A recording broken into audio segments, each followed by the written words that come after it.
For more than 10 years, a large part of Victoria has struggled with rainfall well below the long-term average. The risk to water supplies is real and imminent. The Victorian State Government has entrusted Aquashore with the delivery of the Victorian Desalination Project.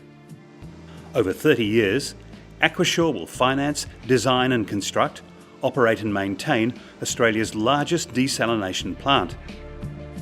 Independent of rainfall, the plant will be capable of supplying up to 150 billion litres of water a year. The desalination plant will be built on the Bass Coast near the town of Wonthaggi.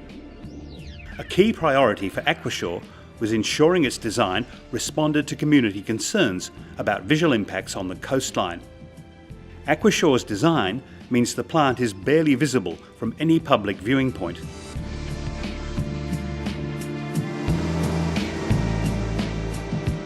One of the most interesting features of the design is its living green roof, completely covered with indigenous grasses and shrubs.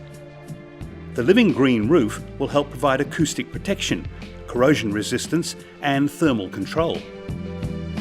Even though the plant will be one of the biggest in the world, it will take up just 38 hectares of the 263 hectare site. The remaining 225 hectares will become the focus of one of the largest ecological restoration projects in Victoria's history, complete with wetlands, coastal and swampy woodlands, new habitat for local fauna, and a new network of paths for cyclists, pedestrians and horse riders. Constructed dunes designed to replicate the natural coastal dune environment will provide visual and acoustic protection during and after construction.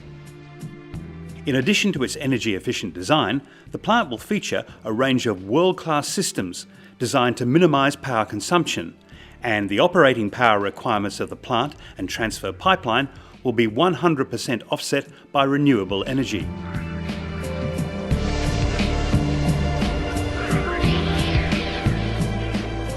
A process called reverse osmosis will turn seawater from Bass Strait into fresh drinking water for you at home. Seawater will be drawn from the ocean through specially designed intake structures. Just like the Perth desalination plant, the water will be drawn at very low speeds. Even small fish will be able to swim against the intake current. And a protective grille will ensure that larger marine life can't swim into the structure. Seawater will be transported to the plant through tunnels below the sea floor. It will be screened to remove large particles and then filtered to remove fine particles. The filtered seawater will then pass through 2 stages of reverse osmosis, where it will be pushed through ultrafine membranes under high pressure. Fresh water will pass through, leaving seawater concentrate behind. This process will produce near pure water, which must be treated with essential minerals like fluoride to meet Australian drinking water guidelines and Victorian health requirements. Finally, seawater concentrate will be safely returned to Bass Strait through diffuser structures more than 1 kilometre offshore.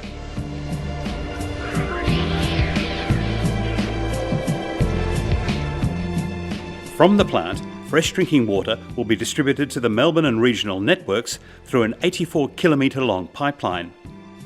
The pipeline will follow the same route as the underground power supply, which is being built to supply power to the plant. The combined pipeline and power line will pass through the towns of Woolamai, Lang Lang, Kuwirup and just north of Cardinia. At Clyde North, the underground power line will branch off and connect to an existing substation at Cranbourne, while the pipeline will continue on and connect into the existing Melbourne water network at Berwick. 7 water delivery points along the pipeline will connect regional communities to the desalination plant, ensuring they don't run out of water either. We look forward to delivering a positive outcome for the community, the environment, and to delivering a secure supply of water for Victorians. That's what Aquashore will deliver now and for the future, for sure.